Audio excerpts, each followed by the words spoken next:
Hey guys, Manny back here with another video on the CascadeScents fragrance station. This time we're looking at some of my favorite discontinued fragrances, and I was inspired to do this video by the homie BetawiBlood, who did a video on his favorite discontinued fragrances a few years ago. I'll leave that in the description. It's really great. You guys can pause this video right now to check it out. That, and you can subscribe to us on the FRAGCAST if you haven't yet.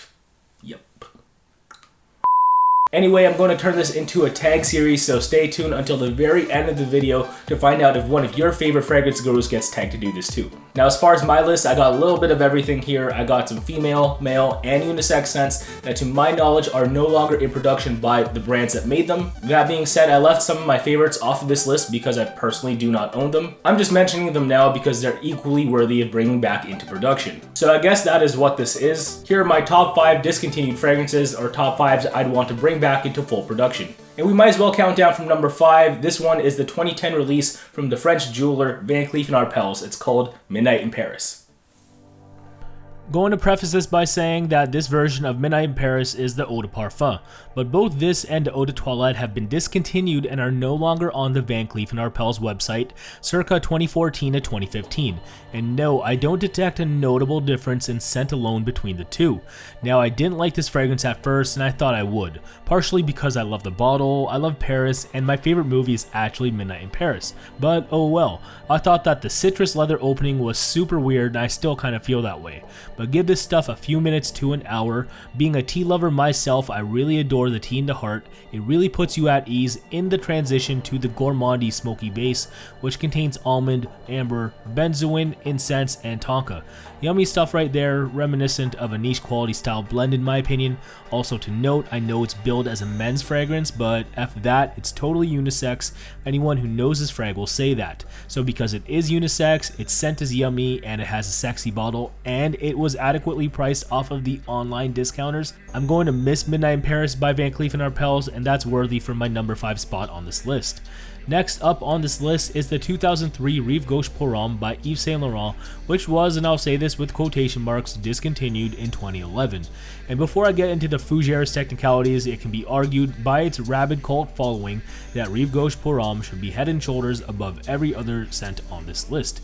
But technically it was just heavily reformulated into the inferior La Collection YSL version in 2011, so that's why it's lower on my list. So it's still kinda around at retail, but not really. That being said, this may be the most tragic departure of all on the list. The reason being, this is without a doubt the best barbershop fragrance I've ever smelled at any price point. The lavender is on point, and then when you factor in the star anise and cloves for a spicy kick, and the rosemary to add even more freshness, you got a hell of a fragrance right here. I swear, Gucci companies like their own brand and YSL are just salty at the Tom Ford departure and his continued success, so unfortunately we no longer have official access to some of these masterpiece fragrances during his time at either company. As a result, I have to be super frugal with how I spray the remainder of this beauty in Rive Gauche Pour Homme, my number 4 on this list. Coming in at number 3 is a long lost favorite of mine up until not too long ago. It's a 2007 Midnight Poison by Christian Dior, which according to Fragrantica forums was discontinued in 2009. Yes, this is a women's frag, but to me it doesn't smell anything more femme than the aforementioned Midnight in Paris. It's also the most masculine leaning of the Dior line if you ask me. That's probably because of the bergamot and the mandarin's execution in the top.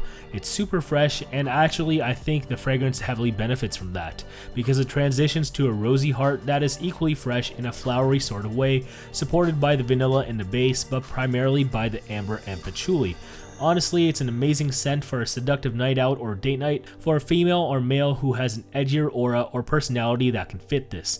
Now, if I could describe this scent comparatively, it's like a dark yet beautiful enchanted forest. So it's that gorgeous in my opinion, and now I'm just trying to figure out why they discontinued it. I swear, Ava Green had an equally gorgeous advertising campaign for this frag too, and then it was just gone that fast. Like, why, Christian Dior?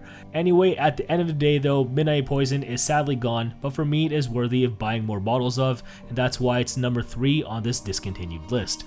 Now number 2 is a tough one for me, and it is the 2008 Italian Cypress by Tom Ford, which was discontinued anytime circa 2015 to 2016 according to some Fragrantica reviews.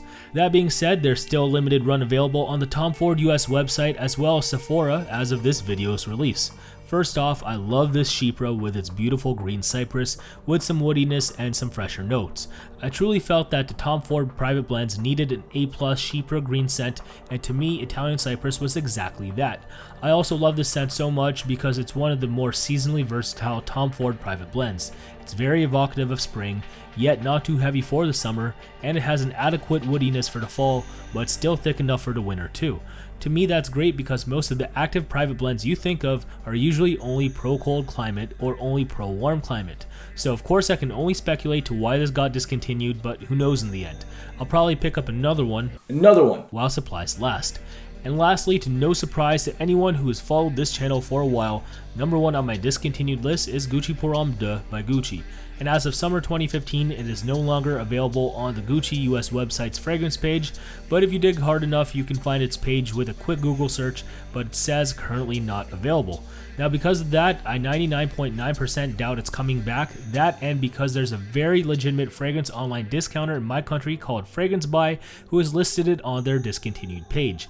And yes, I know Sephora still has a run of it available on their website and some select stores. Anyway, let's get to Gucci Pour Homme 2's scent already and why it's primarily my number 1. And there's not much to say, I think it's the best mainstream designer tea-based fragrance period.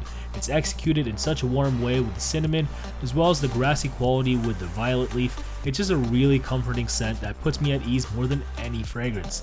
It's that feel good for me. Now I don't think it's the best blended scent on this list by far, and it's definitely of designer level quality, but again, at the end of the day, it's just pleasant as all hell. That and it is my heaviest compliment getter of all time. As a result, because of that and because I have so many personal memories attached to it, Gucci Pour Homme 2 is the frag I'd want to most bring back into full production, and it's this list number 1. And there it is, that about does it for my top 5 discontinued fragrances list. Hope you all enjoyed the video, thank you so much for watching. A lot of this was presumptions based on fairly evident speculation, so maybe I screwed something up. And don't be too hard on me if I was, I am truly sorry if I butchered anything. Also, I'd love to learn which discontinued fragrances are your favorite, so please tell me and why in the comment section below. Now it's that time of the video where I tag a few of my fellow fragrance heads to do a video like this. Got to keep it somewhat Canadian, so I'd be super honored if my man Robes08 shared us his favorite discontinued fragrances. Also, I want to tag one of my American brothers, so Fragboy Stewie, I want to know what you got. Anyway, thanks again to BetawiBlood for the inspiration to do this kind of video. It was a lot of fun. And thank you to you guys, my supporters and viewers who make this possible every day for me. I really appreciate it. If you guys want to support great fragrance content like this and you haven't liked this video yet or subscribed to this channel, please do so. And hopefully I see you next time. Take care guys. Peace.